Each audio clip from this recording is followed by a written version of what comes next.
magazine cover was ripped straight out of my nightmares. It depicts Trump fawning at himself in the mirror, imagining himself as a king rather than a president.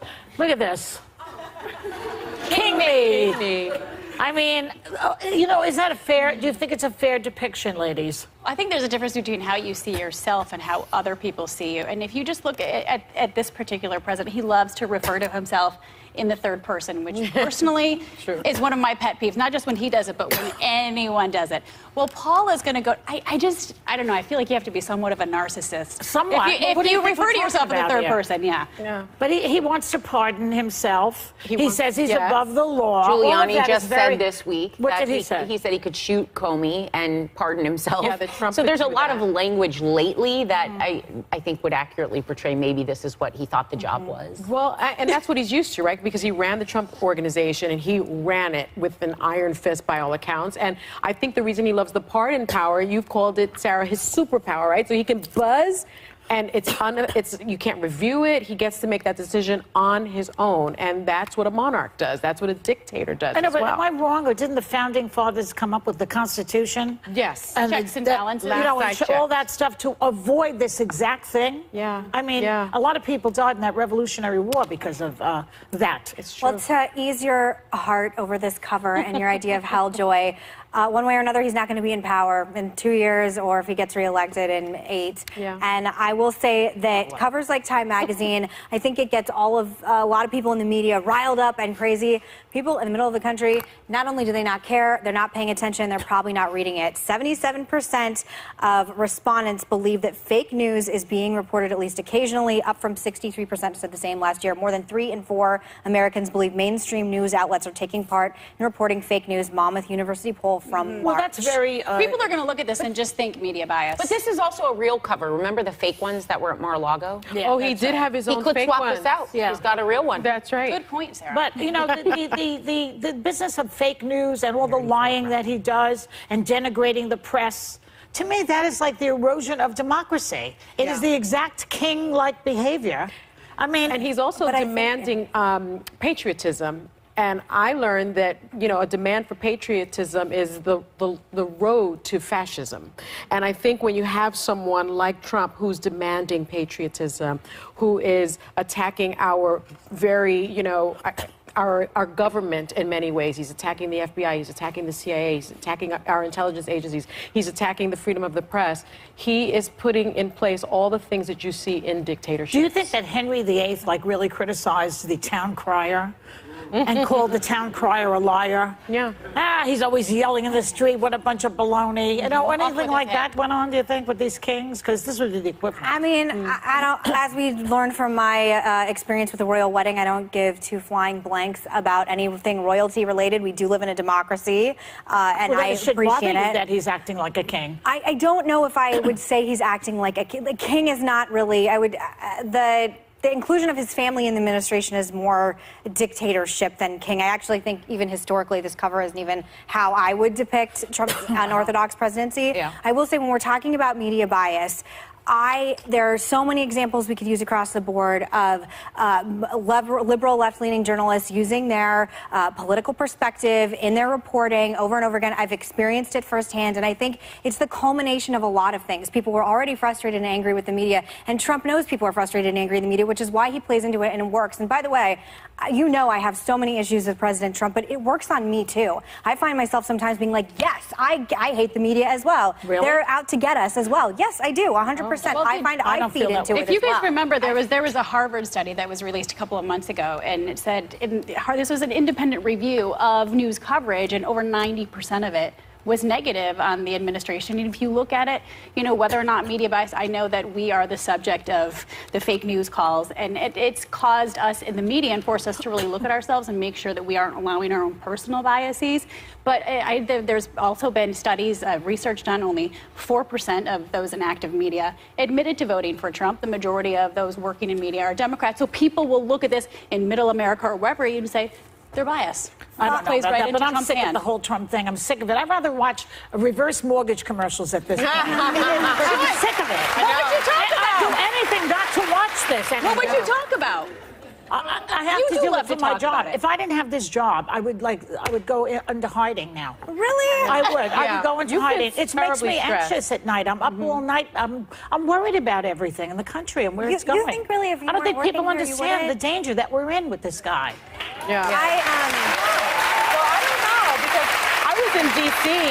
and everyone was talking. I mean, it is D.C., it's sort of the seat of government, but everyone was talking about our country and not favorably. From taxi drivers, from just, people on the street. It was really remarkable. I mean, I think people are That's really the worried Beltway, and though. really concerned. People should be very worried. The resistance. I has spend to a lot of stick time together. in Red America, a lot. Almost they're every not other weekend worried. at this point. They're not worried. No, but this is what I mean, though. You're saying, like, we're taught. I was in D.C. and everyone in the Beltway is talking We're about how talking about awful. just someone yes, but I'm who's talking not about in this red business state. Yes, so was am I. really concerned. I spend a If you go really to Texas, you're probably going to get a different Arizona, conversation. Iowa, Or Ohio. I don't know, South Florida. Carolina people Don't were delude also yourself talking how about it. popular he still is. He's very popular. His base of support has never been stronger than ever. That Time magazine moves the needle absolutely no place. Why? It's true. He does act like a king, and you know it.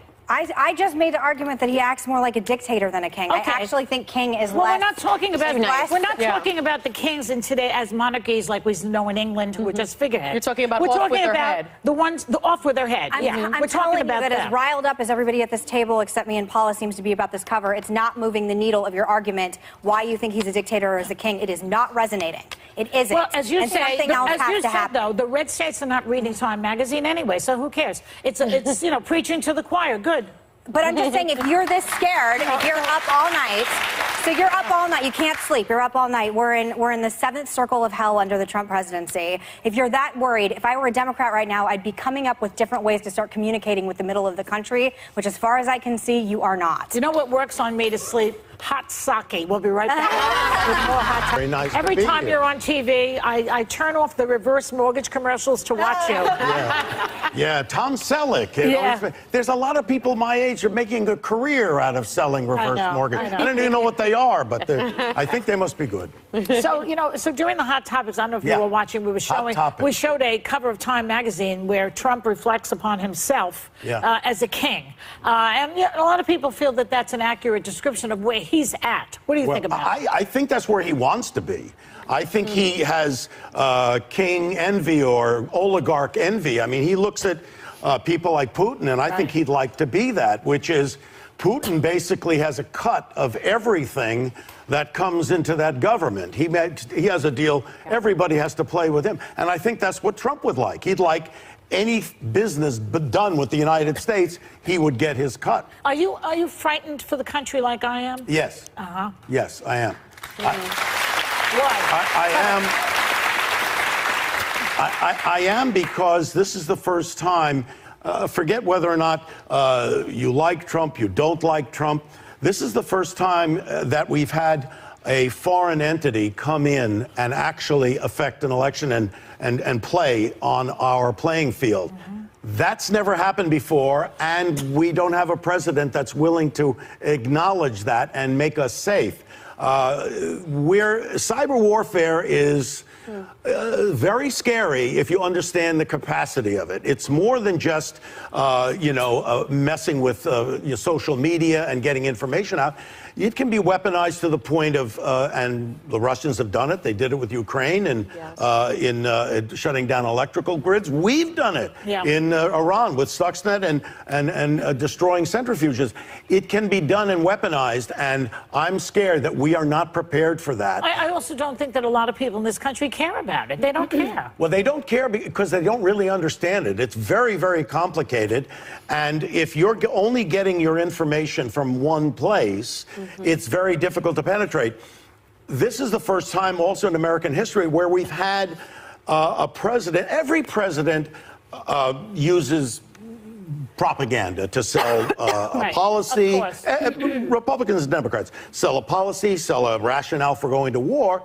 But this is the first time we've had a president that's supported by mainstream media. I mean, Fox is mainstream media. And there's, between that and Breitbart and Sinclair and Alex Jones, there are 40% of the country are getting their news only there. But there are also people getting their news from MSNBC Oh, yes. and other that are left-leaning, so, just to balance it out. That's true. That is true. But you can't penetrate that 40%, and you can win elections with 40%. You don't need to move them. I mean, I remember when Bush ran and Karl Rove said, we can win with just evangelicals. And the truth is, if you energize the right base, you can win. I mean, you know, anytime you get into a political discussion, Hitler always comes up. But Hitler didn't have more than 25, 30% of the public when he burned down the Reichstag. So that can be done. That's the scary part. And unless there's somebody holding him accountable and telling the truth, which is what, you know, Shock and Awe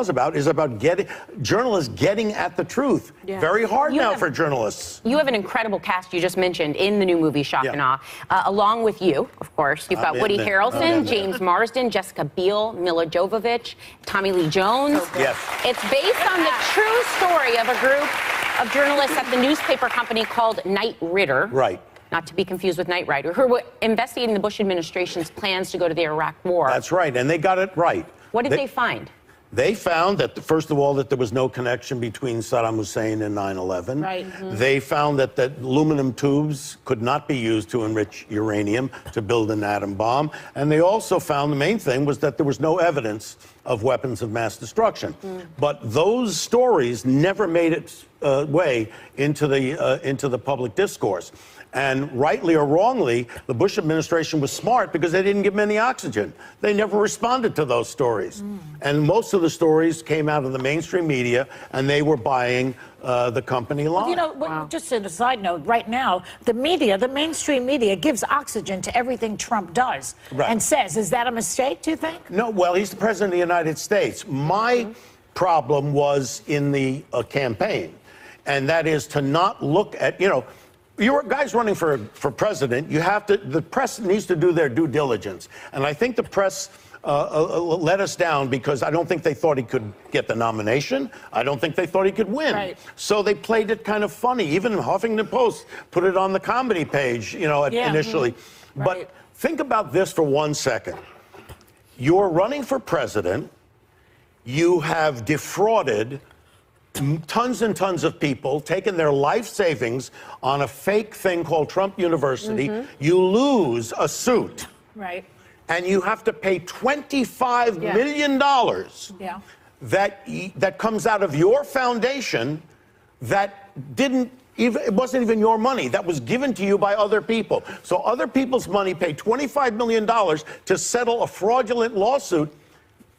You're done. Any other person would be done with that kind of... Any other person would be done after the Access Hollywood tape, but he wasn't. So, you know, like people spoke on election You know, they might say, okay, well, he's a cad. He's a bad guy. He treats women badly. But this is about defrauding American citizens and taking their life savings. And he got away with it. Yeah, and he got away with it. He's kind of a cult figure, isn't he? You know, you played Meathead in the that's iconic TV show, All in the Family. And it was a highly political show that addressed... People are really excited about Meathead. One of the greats. It was a show that addressed things like bigotry, and it was highly political. I have to ask you, what do you think of the Roseanne canceling? Well, it's interesting because I was asked about that before the show went on the air. And I said, you're going to have problems with Roseanne Barr because she agrees with the character she's playing. When we did All in the Family, we were making fun of Archie. It was a satire.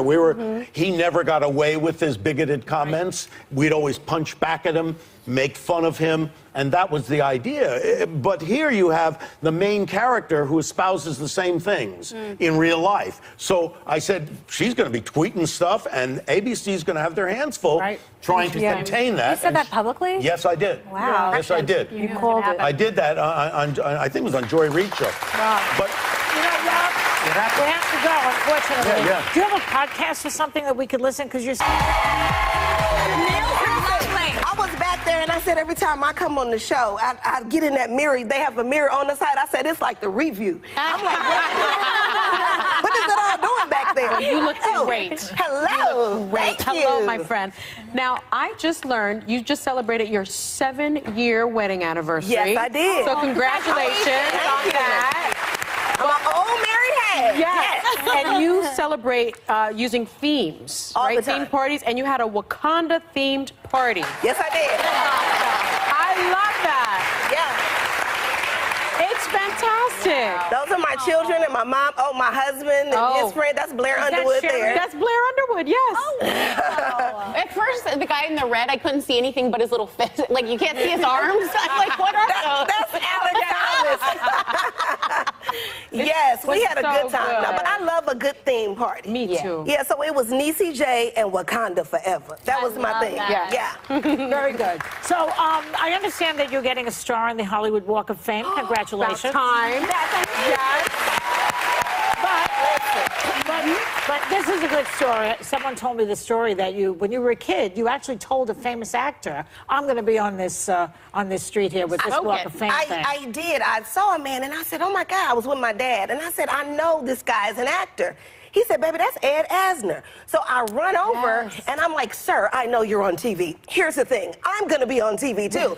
And my name is going to be right here on this ground." And he was like, "Yeah, kid, scram."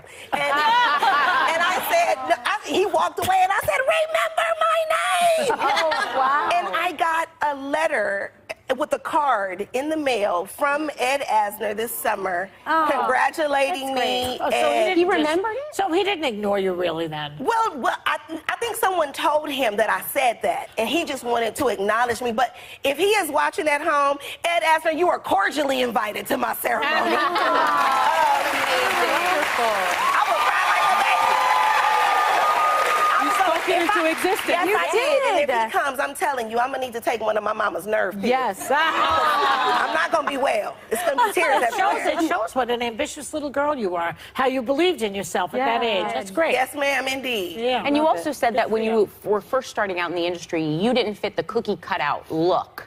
So you started to lean into yourself. What does that mean? Listen, I still don't, if I'm honest. You know, I go to some industry events. I think I'm the only person out there with my real teeth. These are my original teeth.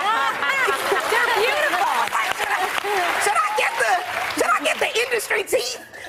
But I They're mean, beautiful teeth, by the way. Thank you very much. But I think I just didn't look like the other girls. Yeah. You know, it was meaty, it was cheesy, back here it was greasy. I didn't look like the other girls, but once I leaned into the fact that this is what it is. Yeah. So y'all just better make You're some beautiful rules. in your Scoot own over. right. Exactly. Yeah, and I had to. Yeah. You embraced who you were, who you are. That's great. Yeah. Absolutely. And Thank you. you know, season 2 of your hit show Claws just 2 of premiered Claws. to absolutely huge ratings. Why do you think this show has resonated with so many people? Well, I think because our women on the show. The first season. Sorry, excuse me. The first season. I knew what you meant. The women on our show are real women. I mean, and you know, we are all, most of us, of a certain age. We really eat on camera. We are the size of, you know, the world. women, You know what I mean? We are grown adult women. Yes. And I think that we are I represent a woman on the show who is over 40, not married, no children, having sex on her own terms, you know, for her own pleasure, and come on, somebody. The writing is great. The acting is fantastic. It's just you. a wonderful show. Thank you so much. It is. Your character is quite sexy, and she is engaged in some pretty hot scenes, if I might add. What was that like for you? What you grinning for? Stop it. What was that like for you to play kind of like a sex goddess, but also for your husband? What's he thinking about it? Well, first of all, I've been in the business over 20 years. Nobody has ever asked me to do this. You know what I mean? So I guess it got greater later. I don't know. but it's uncomfortable because people are there. You know what I mean? It's one thing when you at home, but then now you got people in the room. Wait, for those of us who have never been on one of these sets, how many people are watching you? For this scene, a scene like for that? like a scene like that. You would probably have too many fingers. 6 to 7 in the room, and then you have a few more behind the monitors because you got the camera right here. You got another camera getting that angle. One getting the kibbles, the other one getting the bits. You know what I mean? There's nothing that sexy about that. No. And my husband doesn't love it. I I don't love it either. Oh, he doesn't like it? No, No. well, I mean, who would? Everybody's It's watching fake. you. Everybody is watching you, but what I do try to do is stand in protection of my marriage and let him see it before the world sees Oh, that's it. great. Oh, that's great. That's really good. That's Yeah. great. Stand in protection of your marriage. Right. I'm going to use that. Also, you have 2 Emmy nominations for your role on HBO's dramatic series. But you do say that it took a lot of hard work to get Hollywood to see you in a different lane. Hollywood was kind, but they very much said, dear, you have a lane. Because I started in comedy. They were like, you do broad, over-the-top bits, you know, the Reno 911s of it all. Yes. You're over in that lane. And I was like, but I want to come over there and do that. Yeah. And they were like, no, ma'am, no, thank you. So it took a very long time, but once I finally was able to step over the line, that's when I got nominated for 'cause you're first doing time for an Emmy. You're doing drama. Drama work, yeah. Yeah. And people say, what do you prefer between the comedy and the drama? I prefer work. You are versatile. You are versatile, and you are positive, and you have a personal mantra that you feel really led you to this point. I really, you know, I say all the time that being an actress is my do, but my who is to be of service in the world. Yes. And I always try to stay right there. I wake up and I go to work and I'm like, this is my job. But Lord, what's my assignment? Yes. Those are 2 different things. Being of Yes. service to someone Your who can never calling. repay you. There you go. There you go. Yeah. Well, our thanks to Niecy Nash. The 2nd season of Claws premieres